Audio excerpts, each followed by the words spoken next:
Good day, everyone, especially to the STEAM panelists, researchers, co-presenters, and reactors. Once again, have a nice day. I am Delilah M. Piamonte from Professional Schools of University of Mindanao, taking up Master of Arts in Education, major in Teaching Science. Together with me is my advisor and co-author, Michelle Wayakledan, Doctor of Education.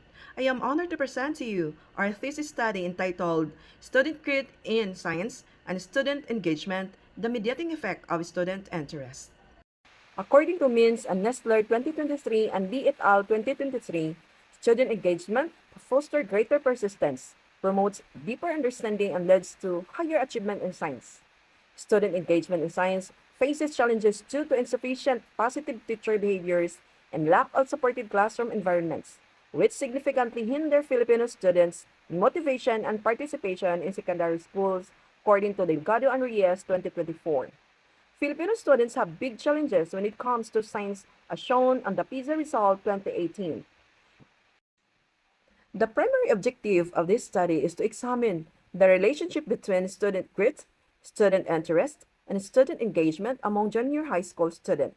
Specifically, it aims to determine the levels of student grit, student interest, and student engagement among junior high students.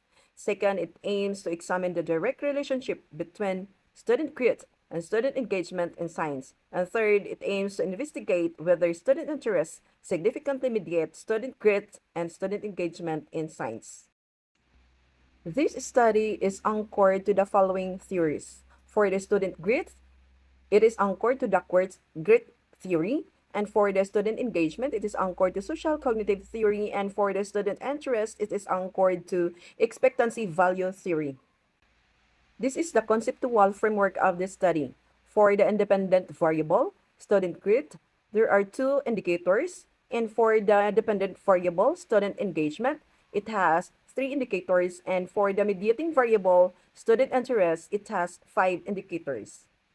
And for the methodology, non-experimental, descriptive, correlational quantitative research design. And for participants, 300 junior high school students from public schools of Don Carlos II District, Don Carlos Bukidnon participated in the study selected using random sampling. For the result and discussion, for the level of student grit, student interest, and student engagement, for the variable student grit with the value of standard deviation 0.5 with a weighted mean of 3.55 and a high descriptive level. This is in line with the study of Landonita and Tasdin 2022, perseverance of effort more than consistency of interest significantly relates to academic performance in high school students, emphasizing the role of sustained effort in overcoming challenges during learning, particularly in distance education settings. For the variable student engagement with a standard deviation of 0.62 with a weighted mean of 3.87 and a high descriptive level, this is supported by the Dato and Valdez 2024, who found that fostering a sense of relatedness and meaningful involvement significantly enhances science engagement among Filipino students. This aligns with Wang et al. 2023, who found that science engagement is maximized when lessons are relevant and connected to students' lives. And for the variable student interest with the standard deviation of 0.61 with a weighted mean value of 3.80 and a high descriptive level, according to Silic and Yildirim 2024, perceived teacher support significantly enhances students' motivation and engagement, which are essential for maintaining interest in challenging subjects like science.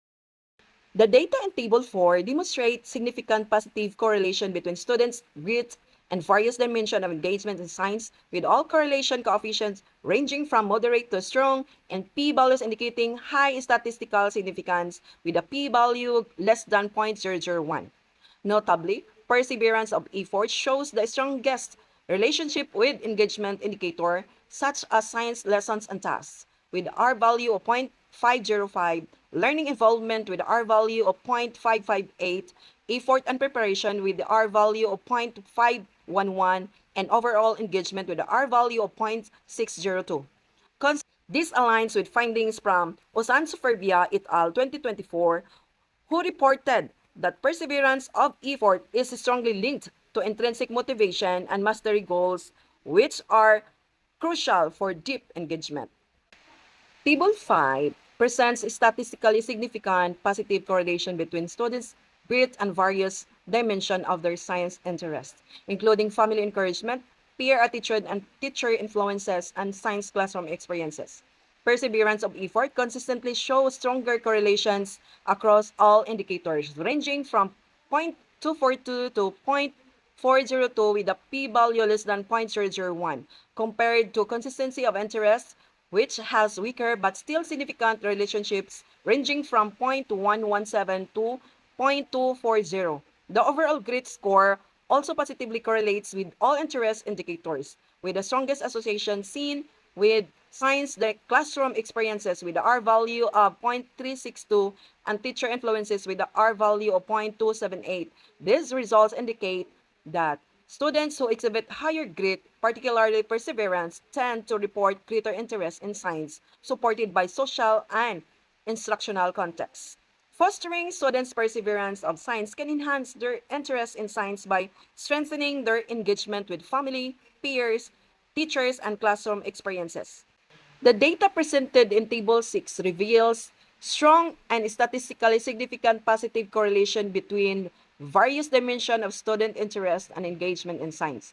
The overall correlation between interest and engagement is particularly high, with the R value of 0.714 with a P value of less than 0.001, indicating that students who exhibit greater interest in science are also more actively engaged in science lessons, learning involvement, and effort in preparation. Among the specific indicators, teachers' influences ranging from 0.500 to 0.620 and science classroom experiences ranging from 0.506 to 0.618 show especially strong relationship with engagement components, underscoring the critical role of instructional and environmental factors in linking interest to active participation. Family encouragement and peer attitudes also demonstrate moderate to strong correlation with engagement, highlighting the importance of social support in fostering student involvement in science.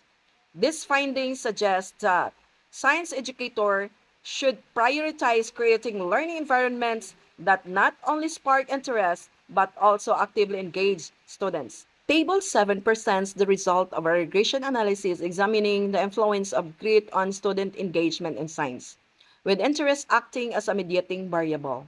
The total effect of grit and engagement, path C, is strong and significant with a p-value of less than 0.001.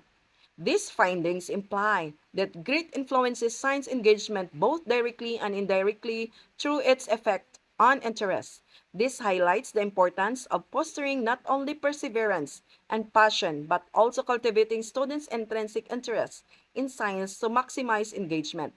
Table 8 presents the result of a Sobel Z test examining whether the student interest and mediates the relationship between grit and engagement in science learning. The Sobel Z value of 6.53 with a p-value less than 0.05 indicates a statistically significant mediation effect. Specifically, the analysis confirms that interest partially mediates the relationship between grit and engagement, meaning that grit influences engagement both directly and indirectly through its effect on interests. Moreover, the partial mediation implies that grit alone is not sufficient to maximize engagement. Interest acts as a catalyst that transforms perseverance into meaningful involvement. This aligns with the work of Chen and Wang 2023, who found that students' interest in science mediates the effect of self-regulation traits like grit on academic engagement and achievement.